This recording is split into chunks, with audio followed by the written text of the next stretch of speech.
time. Are you, Randy, are you recording locally? Yep. So, yeah, we're not going to be able to stream it to Twitch because it's blocked because of keeping kids away from that bad stuff. But we'll record it and it'll be up. So if you're watching this not live, sorry about that. Cool. Anyways, you were here for the Game Dev Duel. If it's not why, Okay. Carol, there's like 3 seats if you want to sit up front. Yeah. Okay. Oh no, there's this cool thing.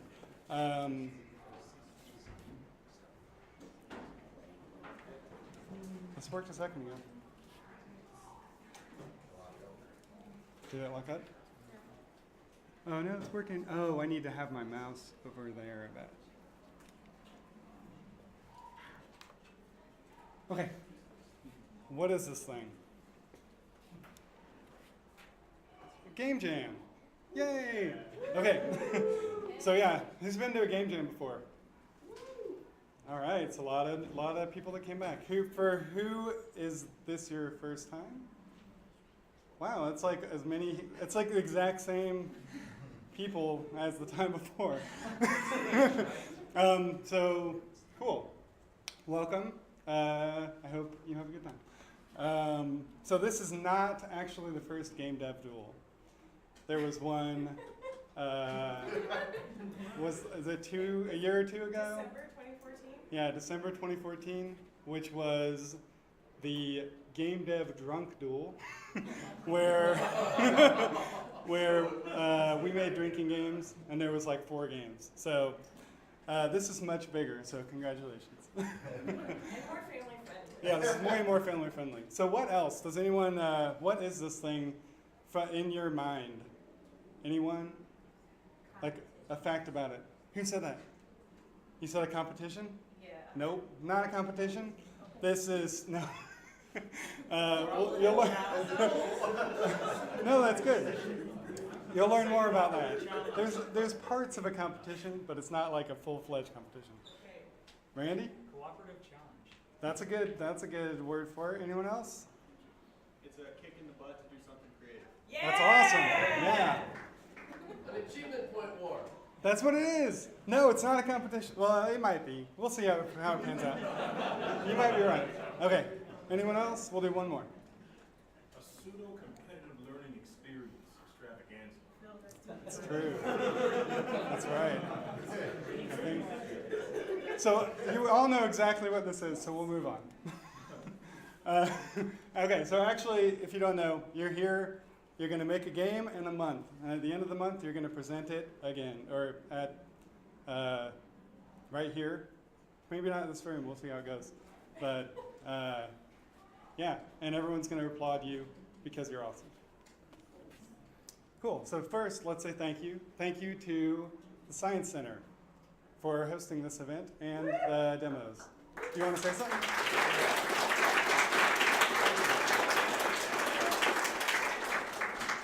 So yeah, we're really excited, not only just to host this event, which is really great, we're excited to be a part of it, but also to work with the game development community throughout the year. So we have multiple opportunities, including First Fridays. I know some of you in the room have done either just showcasing your game or playtesting your game at First Fridays. This is a great audience for that. We get a variety of people coming in the door, so it's good to get a lot of different types of people looking at those games. And also we have our maker space. So if you guys ever want to come in and just do playtesting during the week, on the weekend, we have actually a garage area set up in there called the Maker Garage. That's set up just for that. It's for creative individuals that want to go in there, to want to showcase their work, and also get some experience of and get the word out about your games. So so those are all opportunities. If you're interested in those opportunities, let me know, and I can give you information on how we can make that happen. So, but thank you so much for everyone that's participating in this. This is really exciting. We're really happy to be a part of it. Thank you.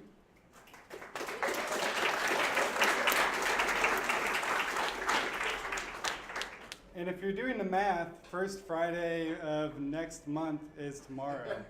And there will be a Matrix celebration right here. So if you're interested in the Matrix, or if you just want to come check out what people are doing, you should come back tomorrow. Cool. Yeah, it'll be a heavy focus on VR and AR. So actually, I have a VR and AR panel. So if you're interested in that, feel free to come by, and there'll be AR and VR developers there that evening. Cool. What time? The event goes 6 to so the activities go 6 to 9, and there's always a 10 p.m. showing of a film. So tomorrow we're showing The Matrix. Cool. Not the sequels. Oh, sorry, my name's Paul Friday. Hi, Paul. Okay. Yeah. So Riot is also helping us out. Riot Games will also be helping us out in hosting some events where you'll come back and demo your progress, and we'll have speakers that kind of help you where that makes sense given where you are at that week, most likely. So, and then Should mention the Riot ones we can actually stream. Oh, well, yeah. We can stream the Riot ones if you're listening on the YouTube. We also will have a 21 and up only event, unfortunately, at Orbit, which is the drink up. I think I'll talk about this stuff later. But also thanks to James Mackey for designing the logo, and to Tim for doing the website. So thanks, Tim. And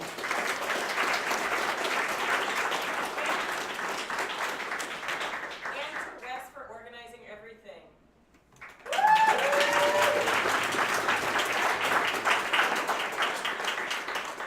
Thank you, Carol.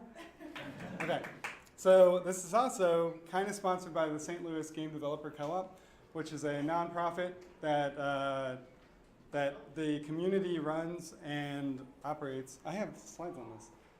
Just to support local developers. We do monthly learning events and social activities that help people, and also you can become a member if you'd like for $20 a year, or if you're a student, it's $5 a year.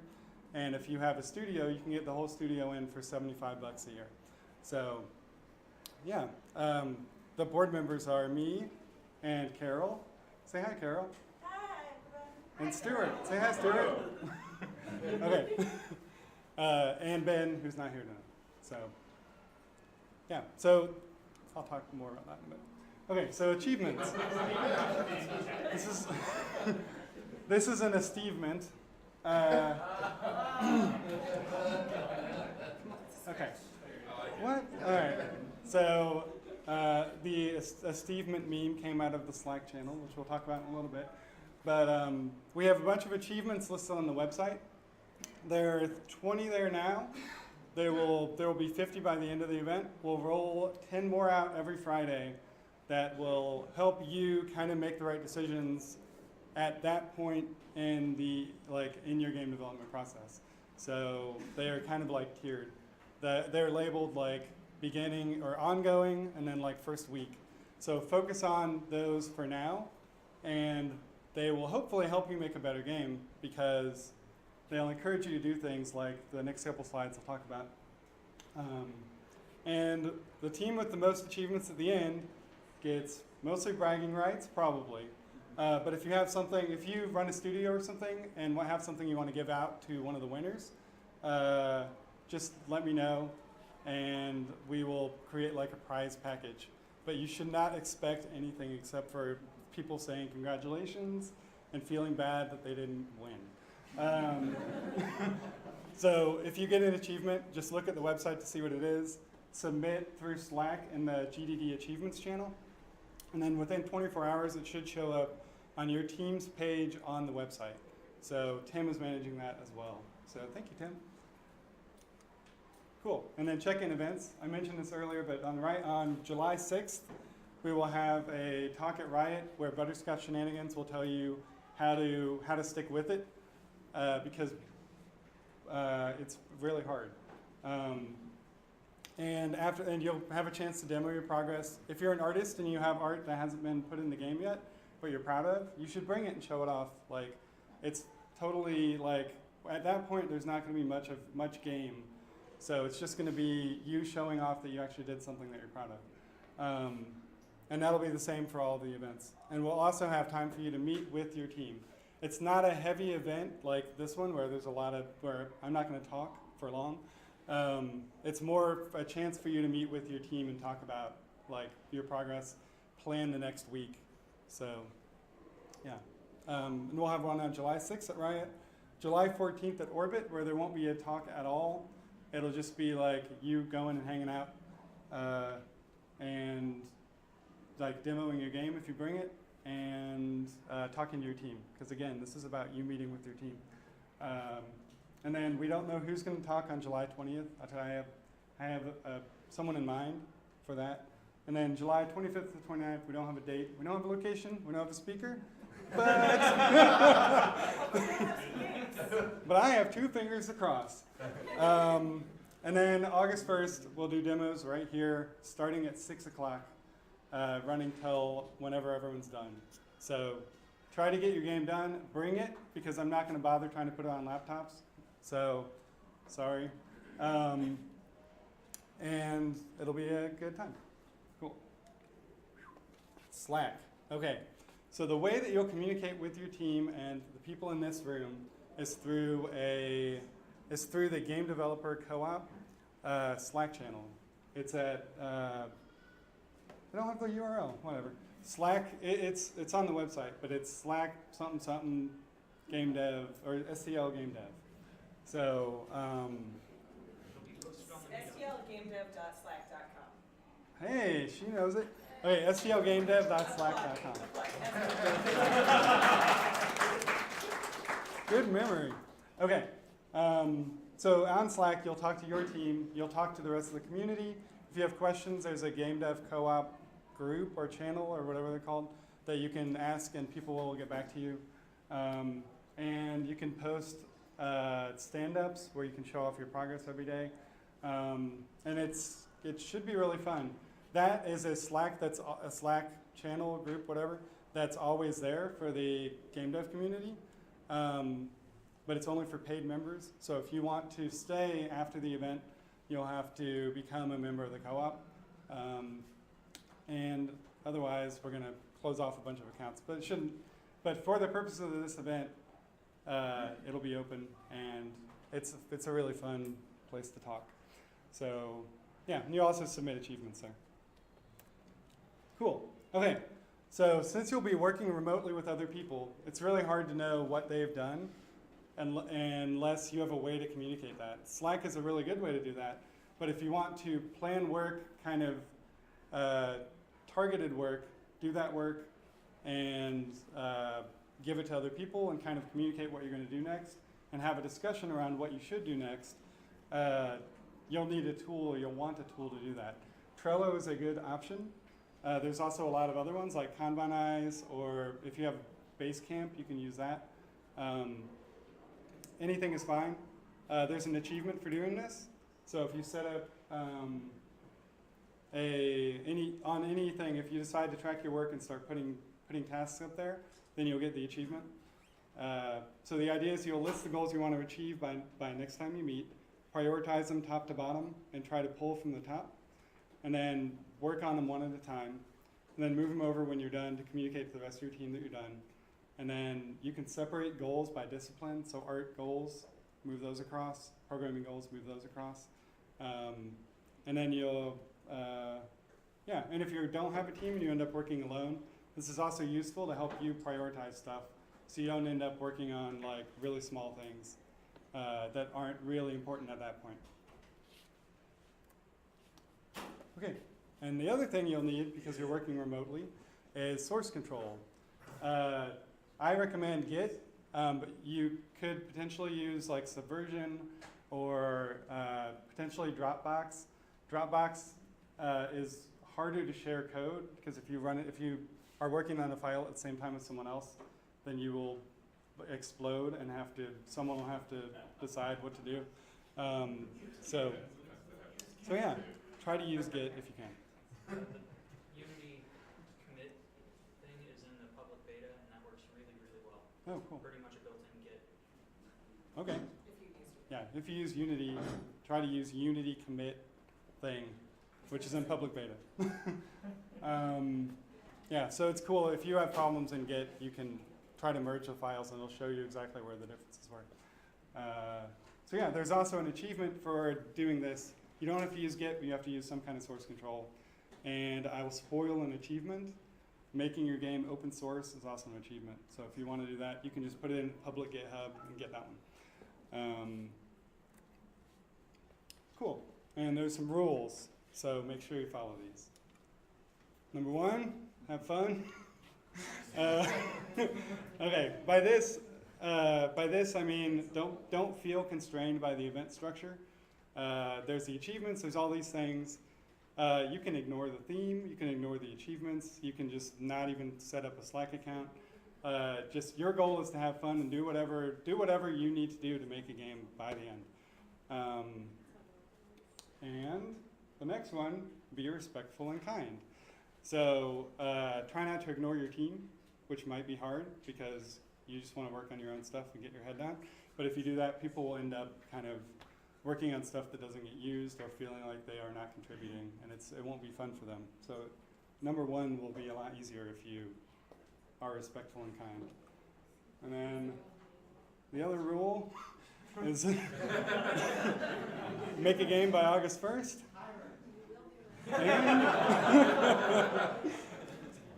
And that's it. So these rules are also the spirit of the jam that come up at every game jam.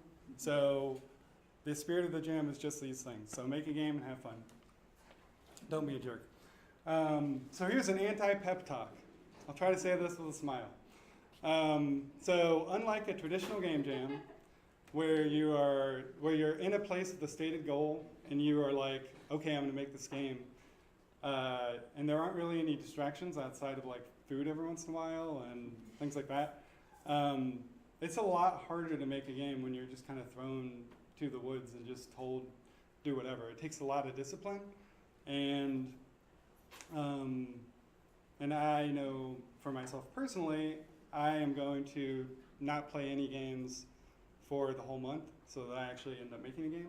Because I know if I sit down and like start playing the new Overwatch, the new 999 game. Zero Time Dilemma. Yeah, Zero Time Dilemma. You should buy that, but not play it until August 1st. What about spoilers? Yeah, well, spoilers are fine. Just don't play it. But yeah, and just try, if you're going to watch TV, have your game out while you're doing that, just so that you can get something done.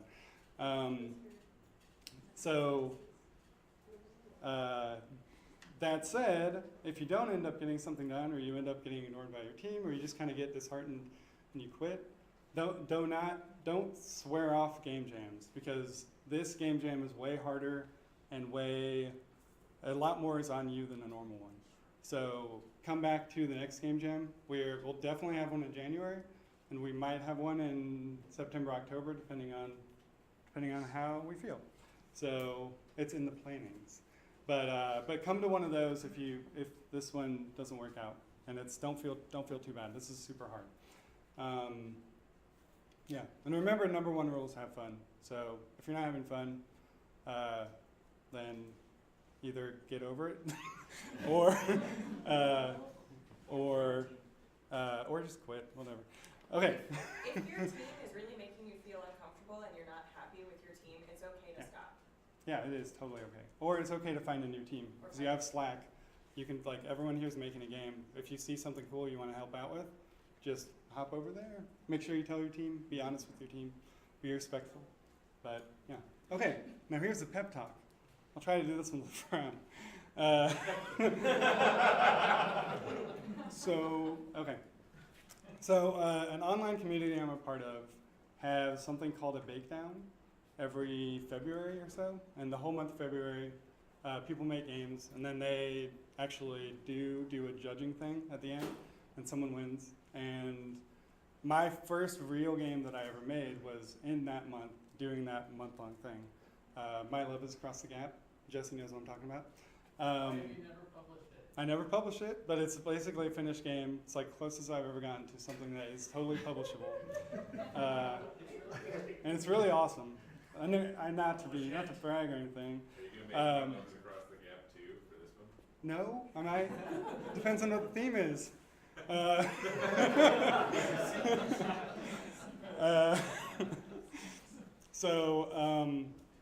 But like, that's what kind of what got me into doing this stuff, was making a game and knowing I could do it, like working through learning X and A at a level I had no idea before.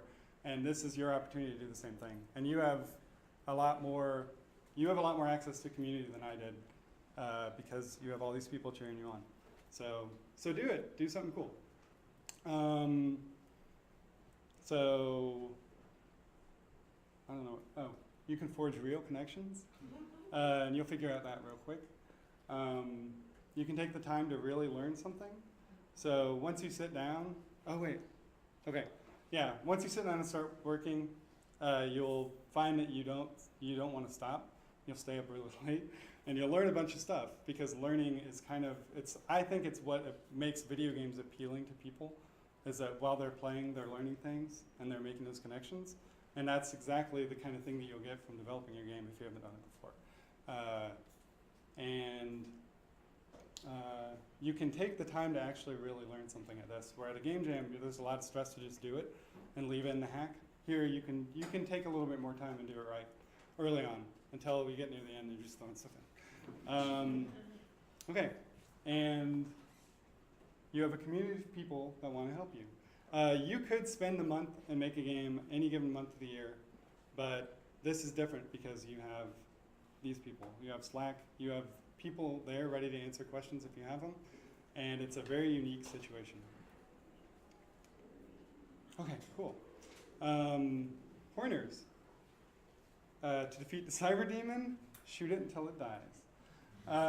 No, keep it small. Okay, so you might feel like a month is a really long time, but if you think about it, if you work on your game for an hour every weekday and then 2 hours every weekend day, you have spent less time than a traditional 48-hour game jam. And that's probably a reasonable amount to work on it, or to at least target working on it. So don't blow your scope out feeling like you have a whole month to do it. Keep it scoped about the same as a game jam game, and don't be tempted to make an MMO or anything. Cool. So yeah, talk to your team regularly. So not competing for quality. That's what I meant by it's not a competition. We are competing for achievements. You can get every achievement, because if you try to get an achievement and your game doesn't really make sense for it, like if you're making a board game, you already have like half the achievements.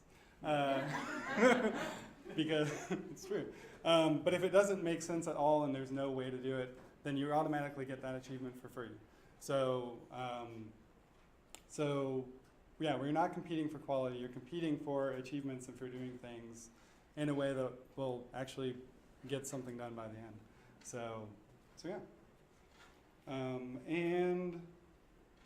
It's not just video games and computer games. As I mentioned, you can make a board game. You can make a Twitter bot. You can make, I'm not going to spoil your idea. Okay. The ideal size for a remote jam is 2 to 3 dedicated people and any number of contributors. So you can look through that. I'm not going to walk through it. But the point I want to make is these numbers are smaller than at a traditional game jam, because the more people you get, the harder it is to manage people. And the further you get away from those people, the harder it is to have those conversations you need to have to actually be successful. So if you have just 2 or 3 people working on your game, and you ask people for help if you need art assets or something like that, then you will get a lot further than if you have a team of 6 people. There's better be a project manager that's like keeping everyone on their toes and finding people to do the work when one person doesn't deliver, because it's really hard to manage a lot of people. So yeah, and try to work with someone new. Okay, so here's how we're going to do teams. We're getting really close to the end. We're going to split into groups. Teams not looking for members. Is anyone who's not looking for members because you have a team? Oh man, I was hoping. Okay, cool. Yeah. So all of those people are going to be in one section. So try to all move to one area. Who has a team but they're open to new members? Okay, cool. So I think based on those hands, we should keep the people that are already in teams at the back of the right side. Keep the people that are in teams and need new people at the front of the right side, and put everyone else kind of in that area, and try to sit at a table and just brainstorm ideas with the people, talk about what skills you need, and switch around. And it's going to be chaos because there's not really a good way to do this. But unlike a normal game jam, you have time after we announce the theme to take the time and figure out what you want to do, switch teams and do whatever. Like there's not as much pressure to get it done and get started, because you're probably not going to be able to start tonight, really. You can also recruit friends after tonight. Yeah, that's true. Yeah, you can recruit whoever you want after tonight. So if you end up, or you could even recruit later on. The only thing, so yeah, find a team and brainstorm what you want to make. You don't need to have the whole game fleshed out. You don't even need to stick with the game you decide tonight. But the most finding like-minded people and you probably should stick with what you come up with tonight. But just because when you leave tonight, you should probably have a plan on what you're going to do through the weekend, so that you're not twiddling your thumbs tomorrow waiting for a conversation that might not happen to happen. So that should be your signal that you're ready to leave, is that you have a plan for what you are going to do this weekend toward your game. So yeah, fill out a team form and share contact info with your team. So I have a whole bunch of these team forms here. Fill out one of those once you have your team put together. I have pen soup, and put it in this box. And that's how we're going to get you a Slack account. So make sure you print your email address really, really, really legibly. Or else you'll have to email leadership@stlgamedev.com and ask us to set you up with an account. Or just join Do you the still want a team form if we're already on Slack? If you're already what? If we're already members, do you still want a team form? Oh yeah, for sure, yeah. Because you're going to get a team page on the website and stuff. Okay, cool. And then once you know what you're going to do over the weekend, and maybe even beyond that, go home and either start working or go to sleep. This event is going to close at 9 o'clock, and when it closes, you might not be done. There's diners. Denny's is nearby. You can go there. There's the Courtesy Diner. There's a lot of 24-hour places you can meet up with your team and figure out what you want to do. So go ahead and do that. Make sure it's a public place, though. Very important. So, okay, cool. Oh, wait. The end of the slide is we're going to split into groups. So if you already have a team, go to the back corner. That already have a team and you're not looking for new people, go to the back corner. If you already have a team but you're looking for new people, come up front. And other people kind of go that way.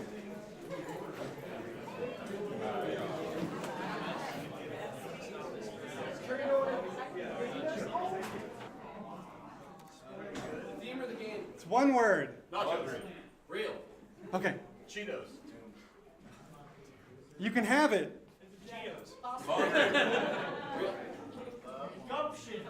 Oh, that's good. You can be one. Winners. What? Jedi. Okay. Corpse. It can be drawn. Still a corpse. Still a corpse. It can be written. Card. The truth. Art. Okay. A story? I don't know. It's a data type in programming. databases. No one? No one? String. I wonder, does that fit all those too? It is. Oh. Character. So that's the theme. Come up with games, find teams, and we will see you on July 6th at the first meetup.